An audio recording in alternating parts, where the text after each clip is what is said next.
Hi, it's Gail, Mercer-MacKay, founder of the Six Figure Freelance Writer.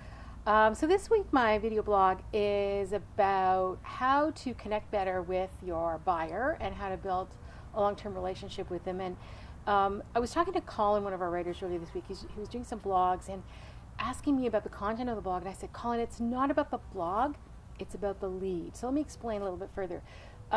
We're storytellers, we're writers, and what we do really well is tell great stories. And for those of you who've worked with me or read any of my stuff, you know that I'm all about really solid, good, meaty content in anything that we deliver for our clients. It has to be, we don't want fluff, we want good, solid research, we want well-written stories and narrative that hook the reader and engage them and bring them in. And so that's really important. But the people who are buying this from you, the people with the budget, are marketing departments. So you're selling to marketers. You're selling to the manager of marketing, the VP of marketing, the director of marketing, somebody in marketing. The marketing are not paid to tell good stories. They're paid to drive leads for their customers. So ultimately, what we want to see happen is whatever content you create, you want to hope that it's part of a process that's going to be driving leads, driving readership, driving more people coming to the website, more people downloading stuff and looking at things. So, one of the things that you should do is you should ask your the marketing person, ask your client these 3 questions. And the first one is when you start the assignment, say, who is your ideal reader? Who is the reader going to be? Because ultimately, you want to write it in such a way that inspires the reader to take some kind of action. And that action is the action that the marketing department wants them to take. So, for example, and you're going to use storytelling to do it. That's where your skill comes in, the storytelling skill.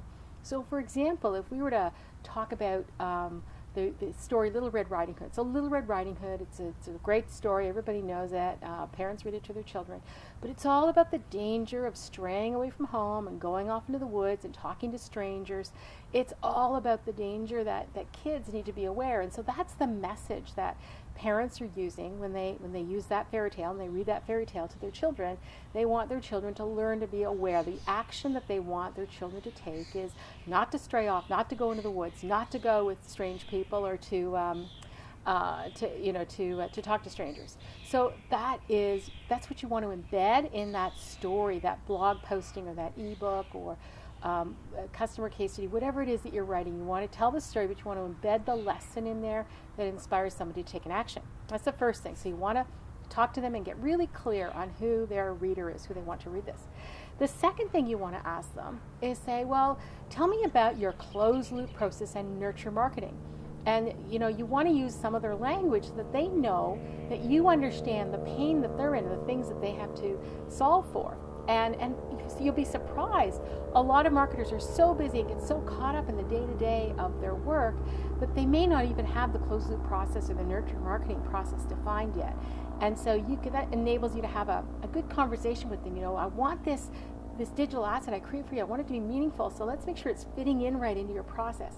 And what a closed loop process means, it means that when somebody comes to a website and starts to read a piece of digital content, and they then take the next action. That next action might be to trade them an email address, but it might not be. It might be to comment on something, or it might be just to get them to come back or read more.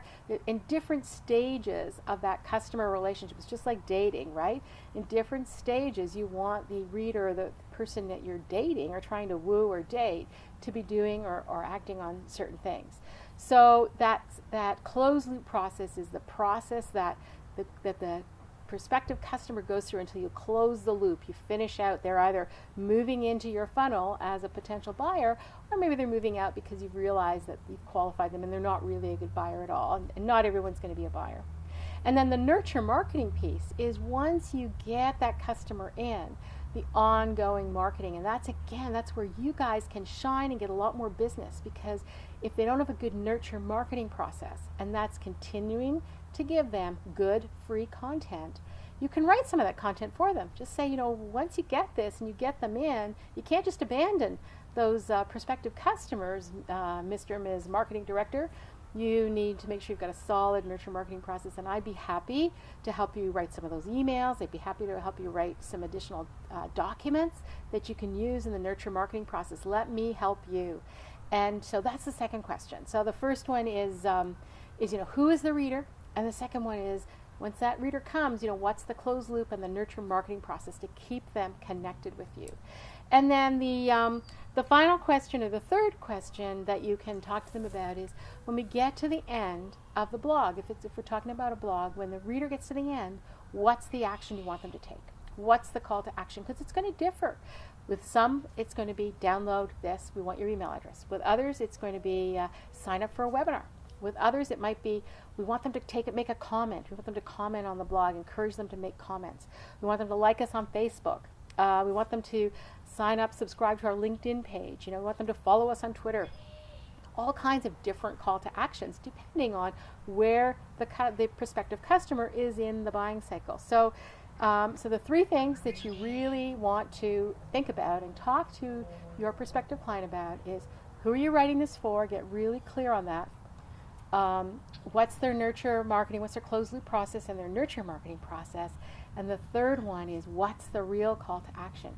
And when you start having conversations like that with your client, they will get that you get their world, that you understand their world. And you'll also be able to identify gaps that they might have not even thought of to write more for them. Other opportunities to create business and to write. So that is my blog for the week. I hope everyone's having a great week. I hope everyone is taking a little action and moving their business forward. And we'll see you here next time. And until next time, I'm Gail Mercer-MacKay. Believe, be brave, and go right.